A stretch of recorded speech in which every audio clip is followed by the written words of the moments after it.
अस्सलाम वालेकुम, I am doctor Mubashar. आज हम डिस्कस करेंगे how to control blood sugar और डायबिटीज़ यानी कि शुगर की बीमारी को कैसे कंट्रोल करेंगे इन 1 वीक, 1 हफ्ते के अंदर। देखिए, शुगर की बीमारी एक पुरानी बीमारी है, इसको क्रोनिक डिजीज़ कहते हैं और इसको मैनेज करने के लिए एक लंबा अरसा चाहिए। यानी कि अगर आप इस बीमारी के साथ-साथ बिल्कुल सेहतमंद रहना चाहते हैं, तो आपको ये सीखना पड़ेगा कि मुझे अपनी शुगर जो है, इसको कैसे मैनेज करना है, वो कौन से मेथड हैं, वो कौन-सी टेक्निक्स हैं कि जिसको मैं फ़ॉलो करूँ तो मैं अपनी शुगर को एक लेवल पे, एक नॉर्मल लेवल पे रख सकता हूँ या रख सकती हूँ। ये बेसिकली एक टेक्नीक है, इस पे एक आपको यानी कि मेहनत करना पड़ेगी। इसको हम आपको डिटेल से आपको बताते हैं, लेकिन 1 हफ्ते में आप इस अगर आप जो अब मैं आपको बताऊँगा उस पे आप अमल करेंगे तो 1 हफ्ते में आप डेफ़िनेटली इस काबिल हो जाएँगे कि आप अगर आपकी शुगर हाई है तो वो आप उसको मैनेज करने के लेवल पे आ जाएँगे, यानी कि वो मैक्सिमम नॉर्मल लेवल पे आ जाएगी। होता ये है कि इस सारे प्रोसेस में जाने के लिए हमें तरतीब वाइज़ क्या करना है ये आपको मैं बताता हूँ। नंबर 1 पे सबसे पहले ये है कि आपने अपनी ब्लड शुगर को मॉनिटर करना है रेगुलरली।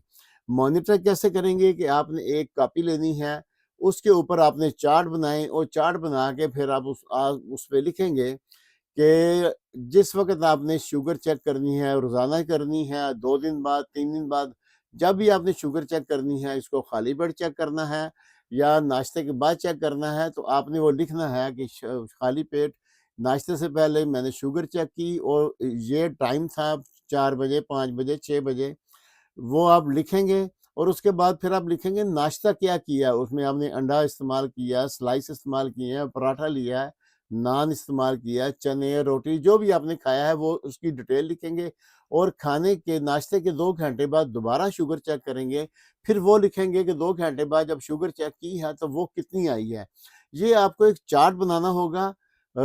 उससे आप ये अंदाज़ा हो जाएगा आपको कि आपकी खाने के नाश्ते के बाद वो कौन-सी चीज़ें आप खाते हैं, जिससे आपकी शुगर जो है ज़्यादा बढ़ती है और कौन-सा ऐसा नाश्ता करते हैं कि शुगर आपकी कम बढ़ती है। ऐसे ही फिर आप शुगर चेक करेंगे दिन में किसी वक़्त, वो लिख लेंगे, उसके बाद 1 घंटे के लिए या आधे घंटे के लिए आप एक्सरसाइज़ करेंगे, वॉक करेंगे। एक्सरसाइज़ से आके वापस आप चेक करेंगे और लिखेंगे, फिर आप अंदाज़ा लगाएँगे कि जो आधे घंटे की या 1 घंटे की जो आप एक्सरसाइज़ की है, उसके बाद आपकी ब्लड शुगर के लेवल में कितना फ़र्क पड़ा है। इसको आपने मैनेज करना है, जो एक चार्ट बना के मैनेज करेंगे। उसके बाद नंबर 2 पे जो आएगा वो आपने बैलेंस्ड डाइट है इसमें सबसे अहम। बैलेंस डाइट का मतलब ये है कि आपने ऐसी जो खुराक इस्तेमाल करनी है जिसका ग्लाइसीमिक इंडेक्स जो है ना वो कम हो। यानी कि उसमें अगर सब्जियां भी हैं तो वो स्टार्ची फूड ना हो। ऐसे ही जो जैसे पालक, सब्ज पत्ते वाली सब्जियां, फलियां, दालें, ये चीज़ें जो आप सैलड इसका इस्तेमाल ज़्यादा करेंगे। गोश्त, अंडे, मछली इसका इस्तेमाल ज़्यादा करेंगे क्योंकि ये लो ग्लाइसीमिक इंडेक्स में आते हैं। यानी कि ग्लाइसीमिक इंडेक्स वो होता है कि अगर ऐसी कोई आप चीज़ खाते हैं, अगर वो शुगर को इंक्रीज कर देता है ब्लड में बहुत ज़्यादा, तो इसका मतलब है उसका ग्लाइसीमिक इंडेक्स ज़्यादा है। और अगर वो शुगर को इतना नहीं बढ़ाता ब्लड के अंदर तो उसका ग्लाइसीमिक इंडेक्स कम है। तो ऐसे ही आप ये चीज़ें इस्तेमाल करेंगे और उसके उसके साथ-साथ जो चीज़ें आपको छोड़नी होगी उसमें तमाम किस्म की हलवे, गजरेले, मिठाइयाँ, ये जितने भी सोडा मशरूबात हैं, इसमें हाँ, विटामिन मशरूबात हैं या जिसमें इसमें जो ज आजकल वो ताकत की मशरूबात भी आए हैं, उनको भी आपको छोड़ना पड़ेगा। ऐसे ही जो ज़्यादा मीठे फल हैं, उसको भी आपको अवॉइड करना पड़ेगा। ऐसे पोटैटोज़ वगैरह, आलू, इसको भी आपको कम इस्तेमाल करना पड़ेगा, छोड़ना पड़ेगा। या आपको बैलेंस डाइट पे आने के लिए। इसके बाद जो हेल्दी फैट का इस्तेमाल करेंगे, जैसे एवोकाडो है, कोई भी नट्स सीड्स हैं, जैसे वालनट है, आलमंड है, कैश्यू है, इनका इस्तेमाल करेंगे। इसके अलावा कोकोनट ऑयल इस्तेमाल कर सकते हैं, देसी घी का इस्तेमाल कर सकते हैं। ये ये हेल्दी ऑयल्स हैं, ये हेल्दी फैट है, ये क्या करता है, ये बेसिकली शुगर को स्टेबलाइज़ करता है और आपकी शुगर को ज़्यादा बढ़ने नहीं देता। ये है बैलेंस डाइट। इसके बाद हम आएँगे एक्सरसाइज़ पे। शुगर के मरीज़ को चाहिए कि कम से कम डेली 30 से 40 मिनट कम से कम, अदरवाइज़ मिनिमम मैं तो कहूँगा कि 1 घंटा एक्सरसाइज़ करें। 1 घंटा एक्सरसाइज़ में 40 मिनट तो 30 से 40 मिनट वॉक होनी चाहिए, जिसमें आस्ता से चलना और तेज़ ब्रिस्क वॉक ये होनी चाहिए, और उसके बाद 15 से 20 मिनट आपने स्ट्रेच एक्सरसाइज़ेज़ करनी है। जैसे बचपन में स्कूल में वो पीटी टाइप एक्सरसाइज़ेज़ कराते हैं, जिसमें बाजू ऊपर-नीचे, आगे-पीछे हिलाने, जंपिंग है, रस्सा फलांगना, इस किस्म की एक्सरसाइज़ेज़, उठक-बैठक करने, किसी दीवार के साथ बाजू लगा के आप पुशअप कर लें। मतलब कोई और बॉडी की स्ट्रेच एक्सरसाइज़ेज़ कर लें। ये आपको 10 से 15 से 20 मिनट ये आपको लाज़मी करनी है। ये आपकी एक्सरसाइज़ एवरीडे रूटीन होनी चाहिए। इसके साथ जो हफ्ते में कम से कम 2 या 3 दफ़ा आप कोशिश करें, आधा घंटा या 1 घंटा जिम को जॉइन कर लें।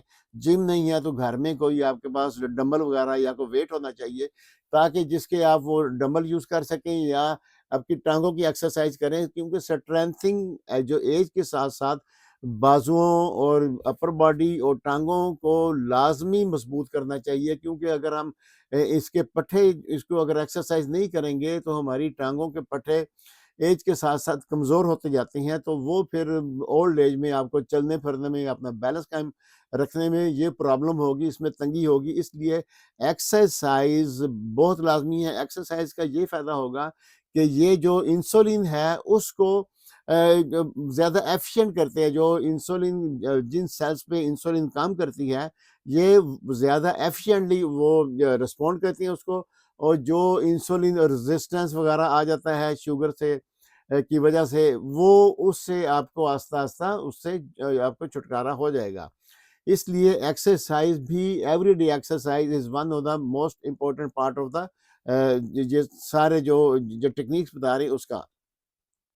उसके बाद आ जाएँगे कि आपने जो मेडिसिन आपको डॉक्टर ने प्रिस्क्राइब की है, वो आपने उसको मुसलसल लेना है, रेगुलर।